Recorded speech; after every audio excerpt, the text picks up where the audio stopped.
clarity, purpose, confidence, and freedom. Welcome this week to you from my car in a roadside stop just outside of Wangaratta in Victoria, Australia. And welcome to #Mental Wellness Wednesdays. Thanks so much. Again, you're on Facebook, LinkedIn, Instagram, and YouTube. So you're probably wondering, okay, why are you on the road feed? So I'm actually heading up to the outskirts of Sydney, where I'm going to be competing in an ITF Masters tennis tournament, my second for the year. So looking to improve on the result of my last tournament. So doing all that I love to do, road tripping, traveling, playing tennis, and a bit of me time, which I'm super excited about. So every week I'm going to share with you my weekly blog post. So if you do prefer to follow along, I will pop the link below in the comments. You can also catch my Rebuild, Reinvent and Rise podcast on rss.com or wherever you already listen to your podcast. And again, I will pop this week's link probably later in the day because it's still being edited. But let's get into it. And you probably can see I'm woman energy here. Warrior woman. Yep. That's me going on the tennis court on Friday. So what is NeuroAwareness? How can it help with trauma recovery? So when living through a traumatic event, loss, or major life upheaval, you can sometimes feel as though your brain and your body suddenly become strangers, right? And your body can come up with a few little surprises along the way, which I'm continuing to find out. You might feel exhausted yet wired.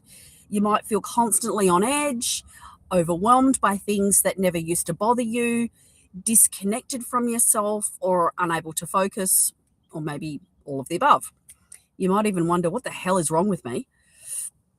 And the answer may have far less to do with what is wrong with you and much more to do with your brain and what your nervous system has actually been through. And this is where NeuroAwareness can become a powerful part of trauma recovery and post-traumatic growth. So what exactly is NeuroAwareness? Well, NeuroAwareness is an approach that connects brain science, so neuroscience, with daily practices like personal leadership, conflict resolution, and personal coaching, which is what I do.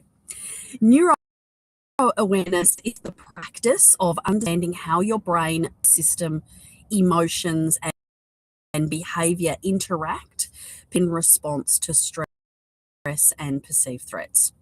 So you to recognize that many of your reactions are not random. Your brain is constantly scanning your environment for safety and danger. And when you've experienced trauma, that threat detection system can become overly sensitive. Your nervous system may remain in a very heightened state of alert, even when the immediate danger has long passed. And this can show up as anxiety, irritability, hypervigilance, emotional shutdown, brain fog, sleep disruption, difficulty concentrating, or feeling disconnected from yourself and from others. And things that previously never triggered you now do in ways that you never really expected. NeuroAwareness, it gives you a framework for understanding these responses rather than judging them. And that distinction really matters. So from what's wrong with me to what happened to me. Trauma recovery isn't forcing yourself to move on or pretending that everything is fine. It begins with understanding. And when you develop greater awareness of your nervous system and what it's actually doing, you can start recognizing your individual patterns and triggers. Perhaps a particular conversation makes your heart race. Maybe uncertainty sends you into overthinking and potentially even catastrophizing.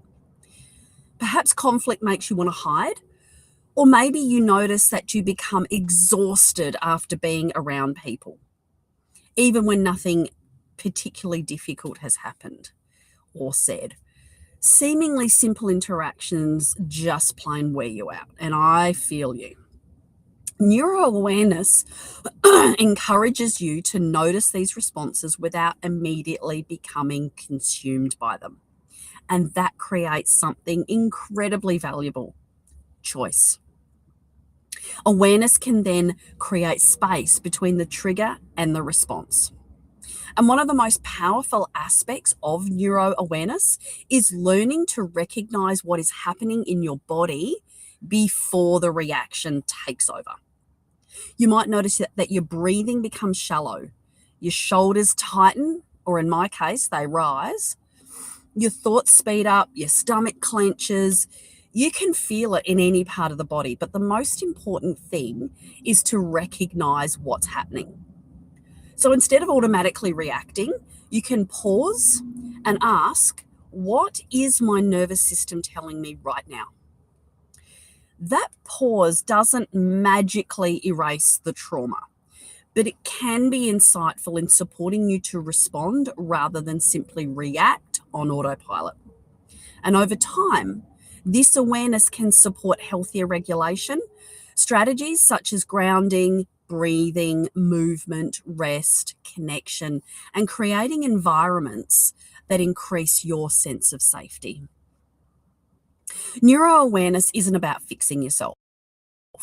Perhaps the most important is you are not broken.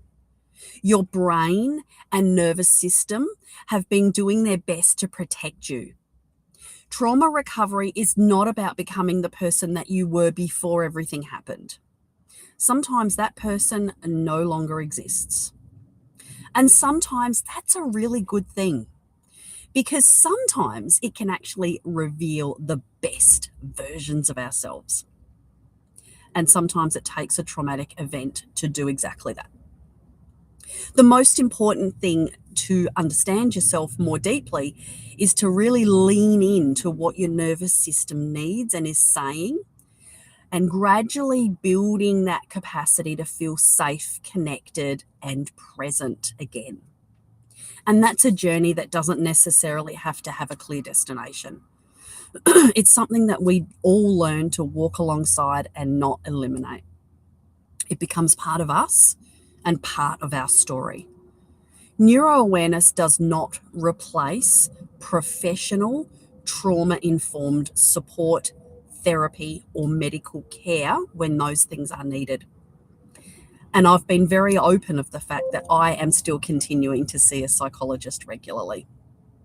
But it can give you something incredibly powerful alongside of those things: understanding. Because when you understand what your brain and your body are doing, you can stop fighting yourself and start working with yourself. And that is where rebuilding and rising really begins. So that's it for today. Thank you so much for joining me. And if you loved this and got some value, I'd really appreciate it if you could pop a comment in the comment box below. And if you have a question, please also pop it below in the comment box. I'll definitely answer that for you. And it may also assist others as well. Do also feel most welcome to reach out to me directly via DM. I do personally reply to all messages, and I just love to hear from you. Do click love, wow, and or emoji and in the comments. And if you're on Facebook, hit that love button. If you're watching on Instagram, hit the love button, whichever side it's on. and on LinkedIn, if you got some value, please share it. Also tag your friends, and of course, follow me to be notified when I go live, which is every Wednesday at 10 a.m. Australian Eastern Standard Time. Feel welcome also to join in the conversation on my Facebook group, Reinvention Rebels Revolution. And do follow me on Instagram, YouTube, LinkedIn, and Facebook at Rebuild, Reinvent, Rise. I'm incredibly passionate, supporting and empowering women 50 plus to rebuilding, reinventing, and rising with fierce clarity, confidence, purpose, and freedom. I'll see you again next Wednesday. I'll be back home again for Mental Wellness Wednesdays. Have an awesome week. And as always, Be kind to you and to others. Bye for now.